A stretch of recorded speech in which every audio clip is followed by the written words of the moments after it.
All right, good evening, and welcome to the Villanova School of Business's fourth annual Business of Sports Conference, titled How Business is Revolutionizing Baseball.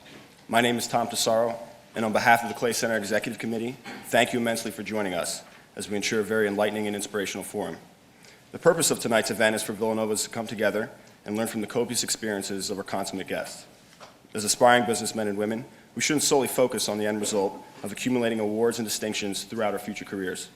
Instead, we should always remember that innovation, entrepreneurial spirit, and most importantly, sincere enthusiasm and fervor in all endeavors is a path that leads to lasting success and fulfillment. In this regard, we can all learn a great deal from our guests, who have been successful at the highest levels of the sporting arenas.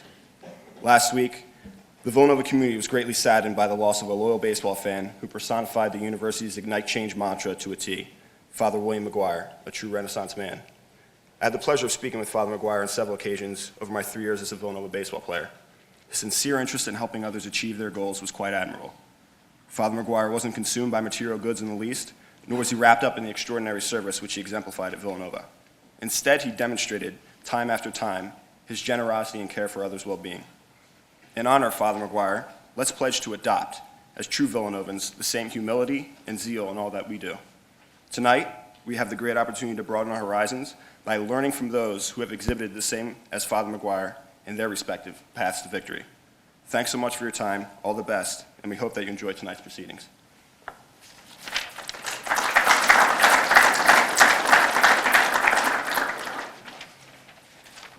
Thank you very much, Tom. Hi everyone, I'm Chris Herring, Director of Events for the Villanova Schools of Business Management Society, and I'm here to introduce our 2 keynote speakers for this evening. Our first speaker is Mr. Michael Kent, Vice President of Finance for the Colorado Rockies.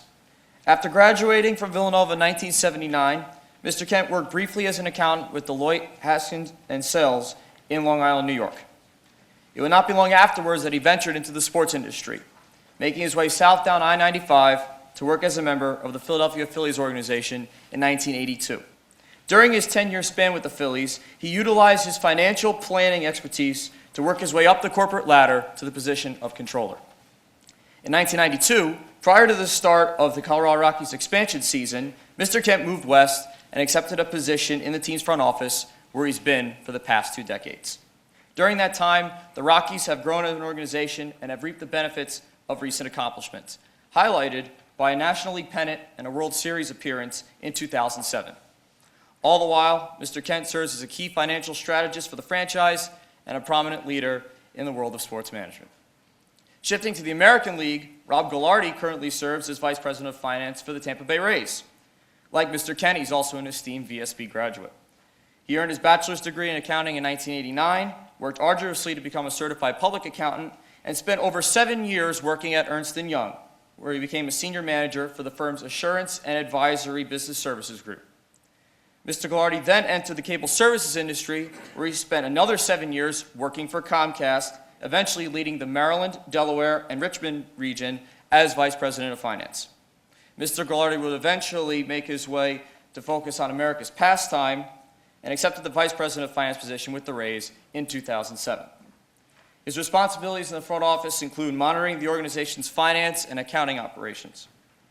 Meanwhile, the Rays franchise improved rapidly in recent years and achieved many feats as well, including 2 American League East championships, an American League pennant, and a World Series appearance against 2008.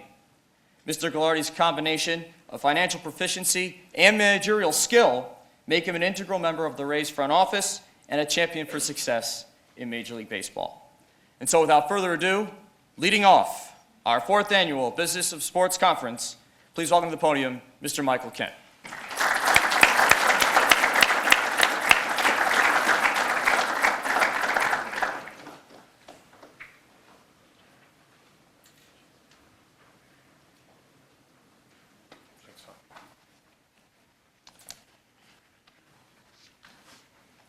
I'm just like you. It's just that I was here 30 years ago as a student. So you can get to where you want to be through your dreams and aspiring to what your goals and aspirations are. Dreams do come true. Before I start the presentation, I did want to dedicate this to 2 individuals, Father McGuire, who I never did meet. Father McGuire arrived at Villanova in 1979, just as I was graduating. He's been a big believer of the Villanova baseball program, and when you have Villanova and baseball together, that's the love of everybody's passions. The other person I want to dedicate my presentation to is Jerry Clothier. Jerry Clothier passed away the Saturday after Thanksgiving. Jerry is the individual who hired me in baseball, who made it all possible for me. He was the Phillies vice president of finance that hired me out of public accounting. Jerry had an illness that he passed at the age of 66. He had a career in public accounting at Price Waterhouse and had worked for the Phillies for 30 years. Those two gentlemen are in our thoughts today, and my objective today is to have you understand not just what happens on the field, but what happens beyond the field in the front office and on where the scouts and our player development staff are working on behalf of baseball. Here's a quote that starts the movie Moneyball. If you haven't seen the movie Moneyball, I encourage you. If you like the movie, you will love the book. Read the book. It's a great masterpiece written by Michael Lewis. But they start off the movie with this quote, and it's from the great Mickey Mantle, the Hall of Fame outfielder from the New York Yankees. It's unbelievable how much you don't know about this game you've been playing all your life. It's more than just 9 innings. It's more than just the 27 outs. It's more than 25 players. This is a very complex game, and it's a great industry to follow. So that's my objective today, to kind of get you behind the scenes of what happens at a Major League Baseball club. Here's another quote that's appropriate in today's presentation. It's from an old Cubs owner from the 1930s to the 70s. You'll recognize the name Wrigley. The field is named after his family, Wrigley Field. The owner was Philip Wrigley. Baseball is too much of a sport to be called a business, and it's too much of a business to be called a sport. Here's a quick look at what happens behind the scenes at the Colorado Rockies. This slide presentation is to give you an idea of how many people work behind the scenes, how much they get paid, and what it's like to devote a career towards working for a major league club. We have about 200 full-time people, excluding players, that are on staff at the Rockies. We have 5 senior executives, and that would be the president, the general manager, the chief of business ops, the CFO, and the legal counsel. Then we have 93 people in our business operations, and that would include our major league team operations, scouting and player development, and our major league coaching staff. Then we have business operations, which is, in our organization, we try to have both operations work side by side. In business operations, the biggest department would be our ballpark operations, because we control and operate Coors Field.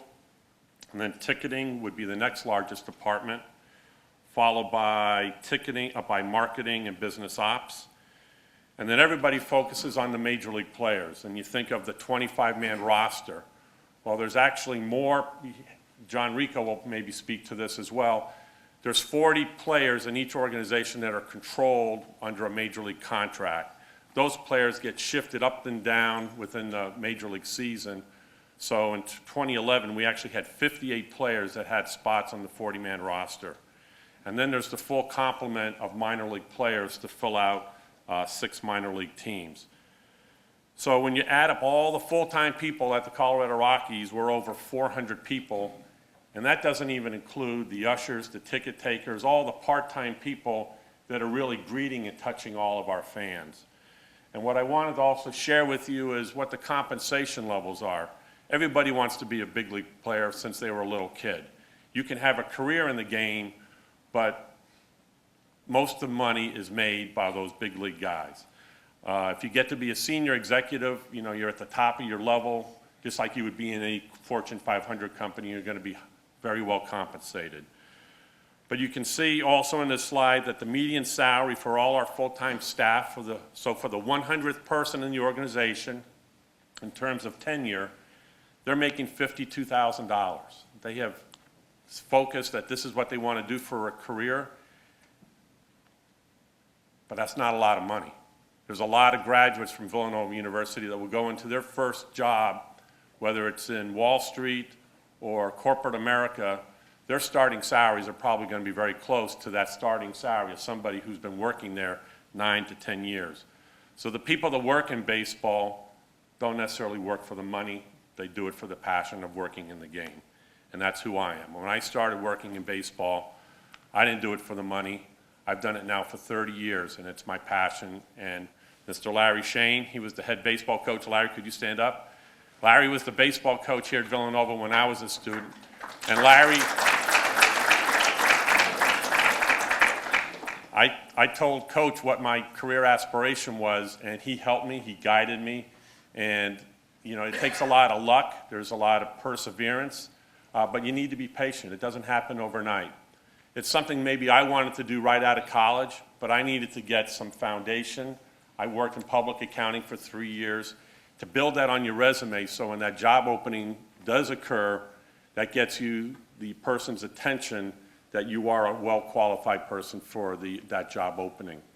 So the focus here is not necessarily that it's just baseball players. There is a career in Major League Baseball as in minor league baseball. It's a lot of opportunities for a lot of people in this room if it's something you want to pursue. You just need to be patient. It's not going to happen overnight for you. A quote from the NFL commissioner in 1990, he talked about free market economics is the process of driving enterprises out of business. What's different is the sports league economics is a process of keeping enterprises in a business on an equal basis. And he continues and says, there's nothing like a sports league, nothing. It's really weird. Rob and I are in the same industry, and I'm not trying to drive the Tampa Bay Rays out of business or the New York Mets. We work in concert, we share information, but when it comes to time to playing on the baseball field, that's where there's the competition. And there's not many businesses in America where businesses really do work together. We share information, we're on league-wide programs, and we work in concert with one another. But it's the players on the field that create the competition and interest in the game. This slide is going to represent the averages of revenues and expenses and attendance that baseball has seen during my 30 years in the game. The last column, if you're not familiar, CAGR is the compound annual growth rate. You can see that baseball has grown its attendance levels over those 30 years, but not at a dramatic rate, about 1% a year. So more and more people are going to baseball games, but what's really happening is people are spending more money at baseball games. Ticket pricing has gone up, concessions have gone up, you pay more for parking, there's more corporate revenue sales, there's more TV dollars out there with broadcast agreements. What's interesting, and when you look at all our total revenues, and this is averaging all the 30 clubs in the industry, so this isn't my club or Rob's or John's, this is a combination of all 30 clubs. About 80% of all the revenues that we take are from our local revenues. We are also dependent on the Commissioner's Office in New York. They do all the national broadcast deals. They do all the logo, trademarking, and selling of our rights to retailers. And then on the expense side, obviously the biggest expense line item on our financial statement is our player salaries. And you can see the dramatic growth that teams are now. When I first started in the game, your average team payroll was about $7 million. We know how that has obviously escalated to an average club is about $100 million in payroll.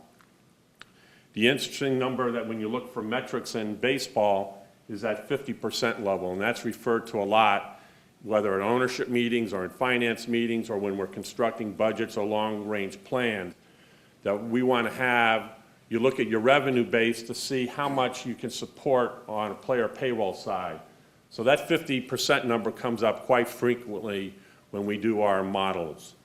You can also see non-player expenses, they continue to drive an increase as well. And it's just baseball's really gotten into the baseball business of operating their own ballparks. When I first started, clubs were losing money, and the economics of the game have changed dramatically where clubs that are well run and can budget accordingly and get through their seasons they're able to actually make money, but it's not a lot. It's only 1% of their total revenues. So it's been fascinating to see the growth in the game and the changes that the game has had in the last 30 years. Another quote that was in the report about 10 years ago, when baseball was really struggling financially, the goal of a well-designed league is to produce an adequate competitive balance. By this standard, back in 2000, Major League Baseball is not well designed. Proper competitive balance will not exist until every well-run club has a regularly recurring reasonable chance of reaching postseason play. That was 10 to 12 years ago. The game has changed economically and also competitively, and through the direction of our leadership of our Commissioner, Bud Selig, the game has made it competitive for all those involved. His legacy continues.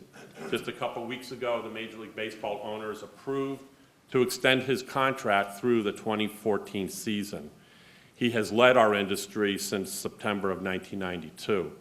When you look at some of the achievements that we've seen under his leadership, our revenues as an industry have increased from $1 billion to more than $16 billion today. With a new labor agreement that was signed late last year, we'll have at least 21 years, consecutive years of labor peace. We don't want to go through the unrest that the NBA experienced or the NFL could have experienced this past year. Baseball's done that. We lived that long ago. It's not good for the growth of the industry. And with our commissioner and all the ownership and the Players Association, we've been able to have labor peace. Significant economic reforms have really resulted in dramatically improving competitive balance. Under the MLB Major League Baseball revenue sharing plan, there is a transfer of revenue from the high market clubs to the low market clubs. And last year was approximately $400 million. This is some of the interesting stats for the fans out there. 9 of the last 11 World Series champions have been different clubs. That's the competitive balance that we didn't see 12 years ago, and that's what the game has experienced lately. 19 clubs have made the postseason over the last 5 years, 24 clubs in the last 10 years. You need to have hope and faith on opening day. The fans will come out. If you're there through the pennant chase through September, you're going to have great attendance numbers at the end of the year. MLB will add 2 more wild cards to the postseason, whether it's going to be this year or next year, and that's the most competitive grouping of all major sports of teams getting into the postseason. Ballparks have really made a big impact on the growth of the game in the last 20 to 30 years. The Marlins will be moving into a new ballpark. They'll be known as the Miami Marlins now. They will debut in this April, and they will be the 20th new ballpark to open since 1992. So baseball's had a rebirth in the facilities where we play our games. But it will continue to be a challenge as the next 20 years go through. We're not going to build another 20 ballparks, but we're going to have to refresh all the ballparks and keep them modern and up to date. Also, Major League Baseball has launched MLB Advanced Media, which is MLB.com. It's the internet project of MLB, and they've also launched the Mlb Network within the last 10 years. Finish with a quote here. Entertainment, not autos, not steel, not financial services, is fast becoming the driving wheel of the new world economy. I mean, it's exciting to be involved in professional sports. We are always in the paper. You have to be careful of what you say and what you do because you are highly scrutinized, but there's a lot of interest. It's free publicity, and to be involved with Major League Baseball for the last 30 years has been a dream. It started here at Villanova with Coach Larry Shane. I went to work in public accounting. I knew what my dream was, but I kept pursuing it. And then when I worked at the Phillies, I thought that would be the dream job. But then Bill Giles, who was the owner of the Phillies at the time, he was on the expansion committee when baseball was looking to add 2 new teams. I put my name into the hat to say, you know, if there's an opportunity for me to grow my career, I would be willing to leave the Phillies. He put me in contact with the ownership group with the Rockies, and I've been there now 20 years. If you have a dream, you got to pursue it. You don't want any regrets later in life. I love going to work every day, and I encourage you, whatever profession you go after, You know, you gotta love going to work. Baseball, sports, entertainment certainly provides a vehicle for you to consider when you're thinking of graduation. I'll come back after Rob speaks. Rob's going to get into a little bit more finer detail here, and we're going to get into some of the metrics that baseball has started to look at within the last few years.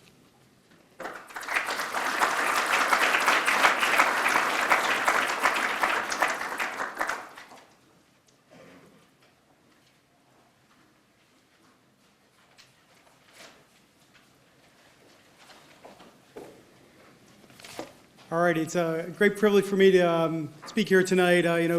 Villanova had a big part in getting me where I am today, so I'm more than glad to give back. And so hopefully, for my presentation, in the end, I hope you get a little deeper understanding of the business of baseball, and then maybe, for surely at least a better sense, a better appreciation for what the Rays have done the past 5 years and our battle in the American League East. So. With that, I'll start my presentation. But given some time constraints, I'm just going to focus on Major League Baseball operating revenues. And of that, there are two main categories. You have your local revenues and you have your shared revenues. The local revenues, as Mike kind of highlighted there, are the big majority, and the two big pieces there are stadium-related revenues, and then you have your other local revenues. And then for MLB shared revenues, there's 5 components of that. And in the upcoming slides, I'll walk you guys through all that stuff. This next slide gives the graphical depiction of the breakdown of Michael earlier showed the $200 million average team revenues. With 30 major league teams, it's pretty simple math that Major League Baseball is a $6 billion industry. The big portion of that is made up of stadium-related revenues, and that accounts for about 60% of all the revenues, or about $122 million. The next big chunk are the central revenues, which make up about 21%, or about $42 million. And then the other remaining 19% are your broadcasting revenues and other local revenues. And the next few slides, I'll break down all of them individual.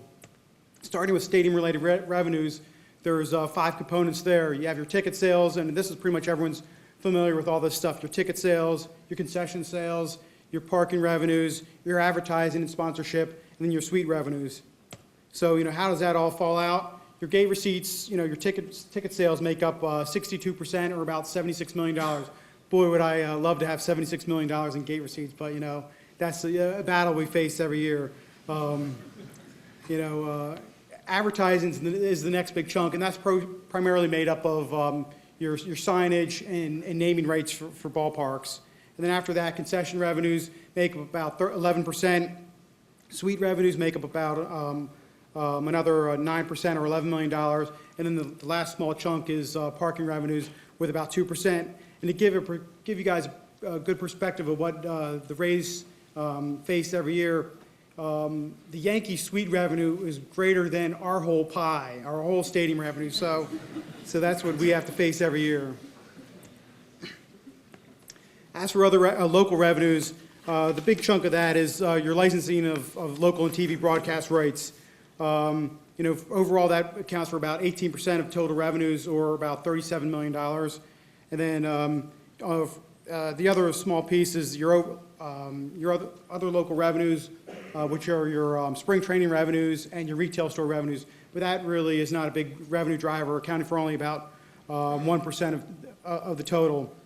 And a little note related to this slide is that, with a lot of these new TV deals coming about, you saw the Rangers signed a $2 billion deal, the Angels signed a $3 billion, and talks of a $3 billion plus deal for the local TV rights.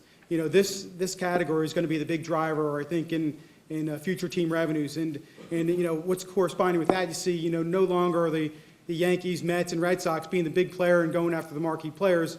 Side by side with all these big TV deals, you see the Angels going after Pujols, the Rangers getting Yu Darvish, and now the Detroit Tigers getting Prince Fielder. So this is going to be the big driver, and you're going to see a lot more competition at the top for those marquee players. The next big major revenue categories or major league shared revenues. And in that, I mentioned earlier, is the five big pieces, which are the central fund, the revenue sharing plan, MLB properties, MLB advanced media, and MLB network. So let's walk through each of them. The central fund, this is essentially Major League Baseball's pass-through entity for all the national broadcast rights. Those national broadcast rights make up about 90% of all the central fund revenues. In addition to that, there's copyright royalties, and then the All-Star Game net gate receipts. For each All-Star Game, the host team gets to keep the concessions and parking revenue, but Major League Baseball gets the gate receipts. But what's distributed to all the 30 teams evenly, though, is net of the central fund expenses. The single biggest expense there is the player pension plan. So that's something that the players have bargained for, and so that has become a bigger and bigger piece of the central fund. Other than that, the central fund, or the central office or the commissioner's office expenses are the next biggest portion of that, and then after that, you have your umpire expenses that are the big three portions of the central fund. So net of all that is what's distributed equally amongst all the 30 teams. The next biggest category of the shared revenues is the revenue sharing plan. This is essentially MLB's means of transferring revenue between the high revenue teams to the low revenue teams. The overall goal of the plan is to basically transfer 48% of the local revenues. So in an ideal world, basically all teams would put in 48% of the revenues. If you're above the mean, that means you have to put in that difference. If you're below the mean, you get that difference. Unfortunately, it's not a simple world, and the MLB and the Players Union have come up with this three-part plan, which consists of the base plan, the supplemental plan, and the discretionary plan. Starting with the base plan, for 2011, the new plan, 34% of the local revenue pool will be split evenly. So that's an increase from the 31% under the old revenue sharing base plan. So under this, a good example is, say there's $5 billion in local team revenues. Each team puts in 34%, so which equates to about, I think, $1.7 billion, and that divided by 30 teams is about $57 million. So that's your average. If you're above that, you put in the difference. If you're below that, like the Rays are well below, you basically get that extra revenue. So, as I was preparing that slide, the one thing that came to mind, and as Michael mentioned, was Moneyball. Was the scene where Brad Pitt, as Billy Beane was describing the financial status of the Oakland A's. He said, you have the rich teams, you got your poor teams, then there's dirt, then there's the Oakland A's. Well, we're like slightly below the Oakland A's even. So you can imagine the position we're in. But it's a challenge, and it's one of those things that makes it even more fun. As on the finance side, I tell Andrew Friedman every day when I see him, I'm like, I'm pinching every penny to make sure he could spend every dime. Anytime I could cut costs, I feel I'm adding a relief pitcher or something like that, or some other position player onto the team, and that's where we could do our part to help the baseball operations put the best product on the field. So the other note about the base plan is that the big change for this year is that postseason revenues will be excluded from the base plan. Not to name any team names or anything, but some may say this is really just helping the rich teams get rich. But I won't go any further there. But oh well, we'll just have to keep fighting our battle. Moving on to the supplemental plan, this is basically the remaining portion of the 48% overall net transfer. In 2006, this portion was 17%. Now it's gone down to 14%. Unlike the base plan, this is not shared equally. It's basically spread out amongst the teams based upon a performance factor. And I'm not even going to spend any time on talking about how that's calculated, unless there's a quantum physics professor in here who could describe the equation, because it's pretty complicated. But just overall, in simple terms, the main drivers of the performance factors are your revenue trends, your projected revenues, and your market rankings. And a good example for this is the Florida Marlins, or Miami Marlins. The past few years, the revenues have been pretty flat, so you would think that their performance factor would be worse than ours, so they'd be getting more money. But with them getting the new ballpark in 2012, their projected revenues are far exceeding ours. So our performance factor in 2012 will be worse than theirs. So that's how MLB, when they came up with the performance factors, working with the Players Union, they divvied that all out and came up with these performance factors. So everything's essentially divvied out and based upon your performance factor, and coming up with ultimately a net 14% transfer. The big change, though, for the new collective bargaining agreement is that the 15 clubs in the largest market are disqualified from receiving revenue share payments. So a good example of this is, say the Washington Nationals were going to get $2 million under the plan, but now under the new plan, they're disqualified from getting that revenue. But to me, that's really just helping the big market revenue teams, because it means that they have to put in less. The one thing that's holding that back, though, is they did add a qualification that if a payer team, if their payroll exceeds the competitive balance threshold, which is like, I think, $187 million this year, or 178 was one of those numbers, they're disqualified from those proceeds. So, but I think it's still, one of those things where it's, again, helping the big market team, but we'll keep fighting that battle. And I'm not even going to talk about the discretionary plan that's part of the revenue sharing. It's pretty much how it says. It's discretionary upon Bud Selig's decision. And, the 4.5 years I've been with the Rays, we haven't seen a dime. And I know we've written novels on justifying why we should get it, some of the money, but we haven't seen a penny of it. So if we can't get it, I don't know who is.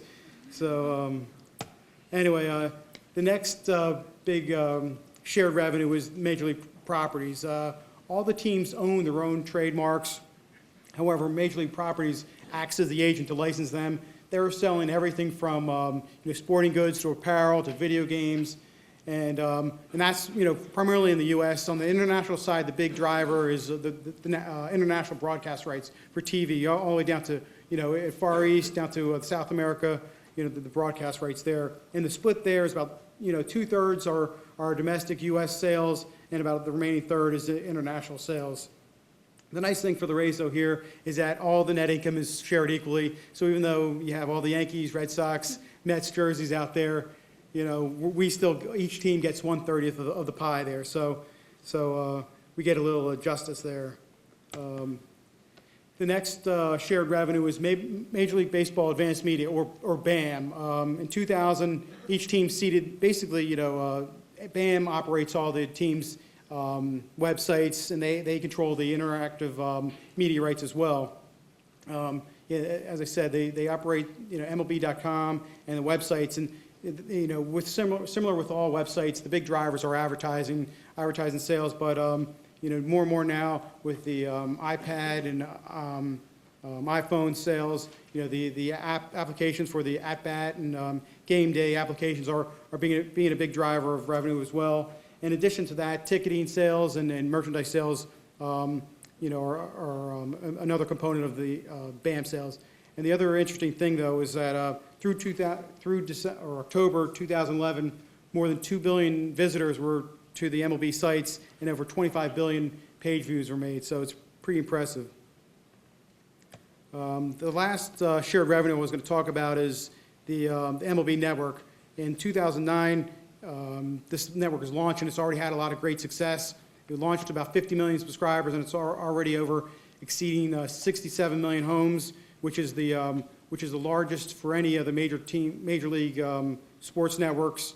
And here the big driver is the affiliate revenues, or the per subscribers fees that they charge to all the cable and satellite providers, and then also the other big revenue driver there is your advertising sales. But currently now that since it's only been in 3 years of operations, there has been in cash distribution from the Mlb Network. So we hope in the years to come that this will be a nice cash source in years to come. So with that, I'd just like to say thank you, and I'm looking forward to any questions you guys may have in a little bit. And if Father Driscoll's here, I'm wondering if I could prepay my prepay my college tuition, or Father Donahue rather. So anyway, thank you.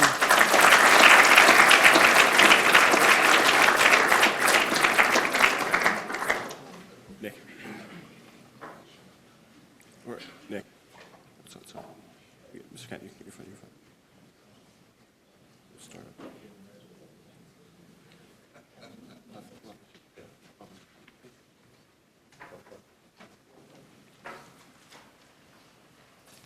We won't spend too much time on this, but we thought this would be an interesting approach to have you see what we had finance meetings in New York in December. Rob and I were there with the other major league clubs, and there was a presentation on the last day that was actually quite eye-opening. And baseball is a game of statistics, it's a game of information. We're sharing information all the time, but nobody's really tried to quantify it, to boil it down into a ranking system. We always know who's number one in attendance and, what people's per caps are on their concession deals. We're familiar with that.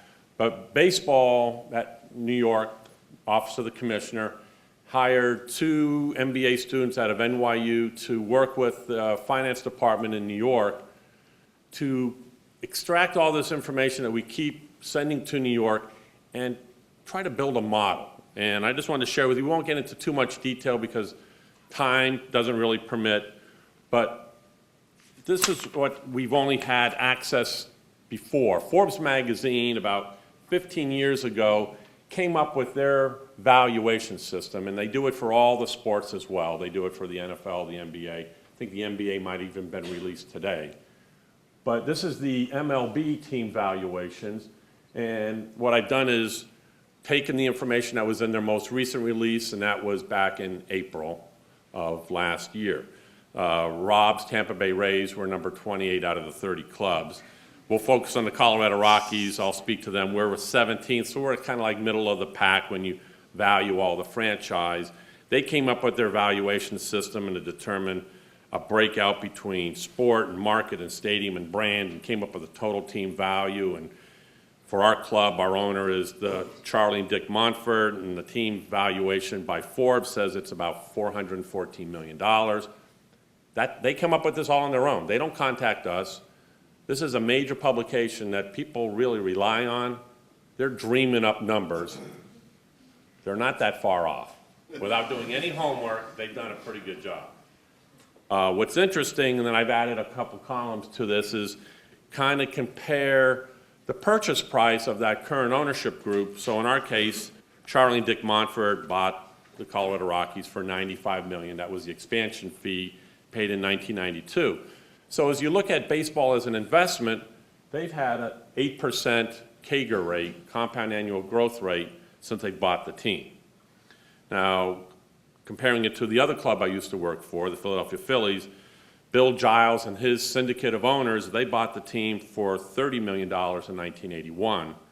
That team, according to Forbes, is worth $608 million. Kind of an interesting valuation. It's probably true based on their market size, the new ballpark, the revenues that they generate. The one I want to focus on is the New York Yankees. And if you're really into reading about sports finance, there's a real good book out there. It's a biography on George Steinbrenner. And they talk about George buying the team for $10 million, and in fact, it might have only been $7.5 million. That team today, according to Forbes, is worth $1.7 billion. They have a compound annual growth rate of 14.5%. I thought it would have been higher, but it's still a very realistic investment return on behalf of the Yankees and all the baseball teams. Baseball teams may lose money, but when they sell your interest in the team, that's where the owners recoup their losses, if they've had any, and certainly the proceeds that they have from the new ownership group coming in. That's Forbes valuation. Now, what MLB tried to do was take a lot of the core numbers that we give them all the time and try to do a weighting system, and they looked at strength of market and business operations, baseball operations, and other club attributes. And you can argue as to how much valuation should be put on each segment, but this is what they came up with. And I won't go over this in detail with her right now. I'll get to those slides where it focuses on the Rockies, because I think it's an interesting approach. But as a lot of this information is available, certainly for us within the industry. If you're not in the industry, some of this information is out there. You just got to dig around on the internet and look for it. So there's a lot of winning percentages, how many times you've been in the playoffs, things like that. There's a marketing report out there to figure out how much does it cost to go to a Major League Baseball game. And so they take all this information, and this is what they come up with. They come up with a ranking, and they break it out by each component part. And so we'll focus right now on the strength of the market demographics. Again, Colorado Rockies That's our market. We can't compete with New York. We're not in New York. This is given. So we rank number 21 out of the 30 clubs based on our population, our number of TV households, and our median household income. So we kind of score 2.25, 5 being high, so we're a little bit below average, but that shouldn't be surprising. Denver, Colorado, it's not a major market. So then they go through all the other demographic information, strength of market demand. You look at your capacity of your ballpark. Coors Field, we got 50,000 seats. We don't sell it out all the time, so we're at 62% capacity, and we have low average ticket prices. So when you look at our weighted score, we got a 2.0. We scored really low here. The way you can overcome that is you can reduce your capacity, and quite frankly, at Coors Field, we thought of blowing out a whole bunch of seats. You know, reducing capacity by about 8,000, reducing it by 8,000, so it would more be like 42,000, which is, if you would build a ballpark today in Major League Baseball, that's really the optimum size. I mean, it fits well for the game. Well, Coors Field is too big, but when you have sellouts, you want a bigger ballpark. When you play in the postseason, you got more seats to sell, more revenue to drive. So we scored poorly there. In business operations, we scored a 3.6, and that's based on your EBITDA, your average payroll to your revenue, and they're scoring this over a 6-year time period. A Z score relates to liquidity, leverage, profitability, and solvency. And then they look at ticketing and marketing, and they look for local revenue growth rates, season ticket renewal rates, FSEs or full season equivalent growths. And so we scored pretty well there. Baseball ops on the on-field performance, we were ranked 9th. We've played well in the last 5 years, 51% winning percentage. We've had 2 playoff appearances. Expected winning percentage, it's you take your runs allowed versus your runs scored, you divide by 9, and there should be a good correlation as to what that percentage is to your real winning percentage. So you look at your league all-stars. So you keep running through these numbers, and then you look at your payroll efficiency, your payroll per playoff appearance. Again, these are some MBA students who are taking all this information that we send to New York, and they're coming up with this, and they score the Rockies #1 on payroll efficiency. We've had low payrolls, have a couple years in the playoffs, so we've done well there. Look at scouting and player development to see how players come through your system. Do they go to other organizations through a trade? Do they make it to the major leagues? So we've done a little bit above average there. Ballpark rankings, we're real proud of Coors Field. We ranked 3rd. They look at profitability from stadium ops, a fan index, parking costs. Yelp is an online ranking system, and they looked at ballparks. So we scored well there. Other club attributes, we don't score as well. We don't really promote our ballpark in non-ball game environment. San Francisco Giants open up their ballpark every day. There's something going on at AT&T Park, whether it's a baseball game or some other event. So the overall ranking, you blend this all together, for 2010 we ranked 13th. So we're above average. And that made us feel pretty good. And when you compare it to 2005 under the same scoring system, we were ranked 25th. So we, as an organization, we felt like we've moved up the ranking system, and I think that's a good correlation. When you look at the Oakland A's, and again, I'm not pointing fingers here, but when you look at Moneyball, Oakland in 2006, which is right around the time Moneyball's kind of coming to an end, and you compare it to where they are now.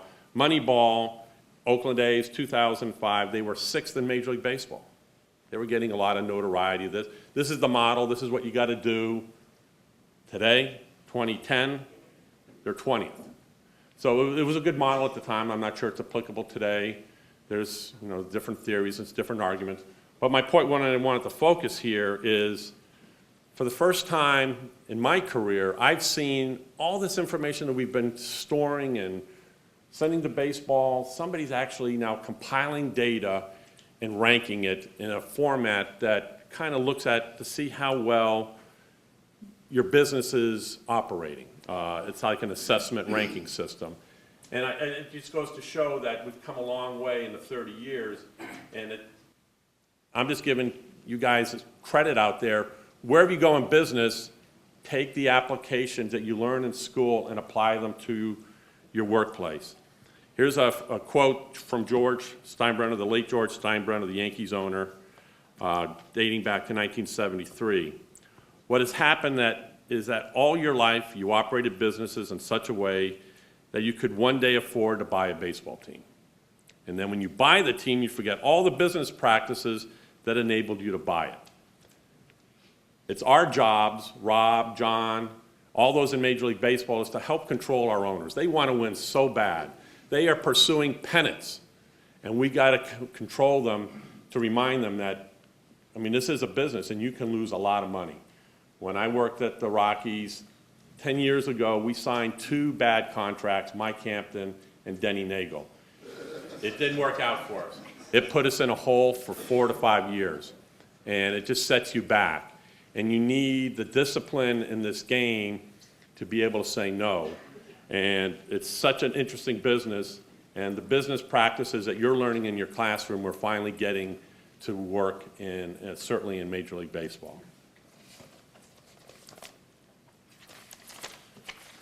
And sorry it took so long, but I thought it was an important point to make.